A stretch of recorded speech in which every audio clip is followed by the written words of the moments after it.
চলে যান, আমাদের অসুবিধা নেই, আমরা বলিনি আপনি অনন্তকাল থাকেন, কিন্তু সংস্কার ডেলিভার করে যেতে হবে।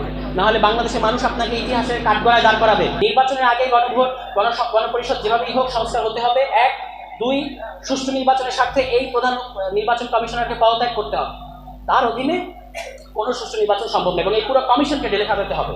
এই পুরো কমিশন ঢেলে সাজিয়ে এখন যে নতুন যে আইন প্রস্তাব করেছে নির্বাচন কমিশনের জন্য, ওই নতুন আইনের অধীনে নতুন নির্বাচন কমিশন গঠিত হবে, তার অধীনে সুষ্ঠু নির্বাচন হবে। এই কমিশন ইতিমধ্যেই দেখাইছে যে তারা আসলে সুষ্ঠু নির্বাচন দিতে সক্ষম না। একটার মাধ্যমে যদি এই সংস্কার বাস্তবায়ন হয়, তাহলে কিন্তু এটার সাথে নির্বাচনের প্রশ্নটা সম্পর্কিত।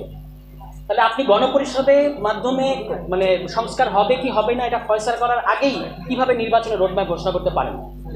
ফলে আমরা পুরো ব্যাপারের মধ্যে যেটা দেখতে পাচ্ছি যে একটা দলকে ক্ষমতায় নেওয়ার জন্যই সকল আয়োজন সম্পন্ন করা হচ্ছে, এতে করে সুষ্ঠু নির্বাচন হবে না বাংলাদেশে।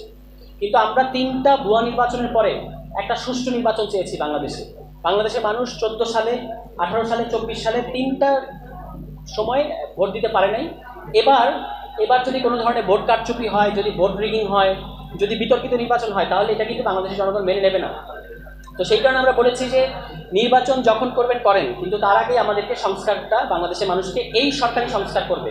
এখন ইউনূসকে বাংলাদেশের 90% মানুষ ভালোবেসেছিল, 90% মানুষ স্বাগত জানিয়েছিল, এর চেয়ে বড় ম্যান্ডেট আর হয় না।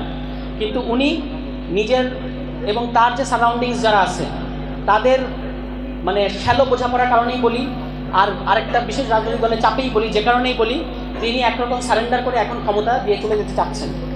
চলে যান, আমাদের অসুবিধা নেই, আমরা বলিনি আপনি অনন্তকাল থাকেন, কিন্তু সংস্কার ডেলিভার করে যেতে হবে। না হলে বাংলাদেশের মানুষ আপনাকে ইতিহাসের কাঠগড়ায় দাঁড় করাবে যে আপনি 1.5 বছর ক্ষমতায় থেকে নিজে সংস্কার বাস্তবায়ন করে গেলেন না কেন? আমরা তো আপনাকে সময় দিয়েছিলাম, আমরা সময় দেই নাই? আমরা কি তাকে সমর্থন দেই নাই? আমরা তাকে সমর্থন দিয়েছি, ডক্টর মোহাম্মদ ইউনূসকে। তাকে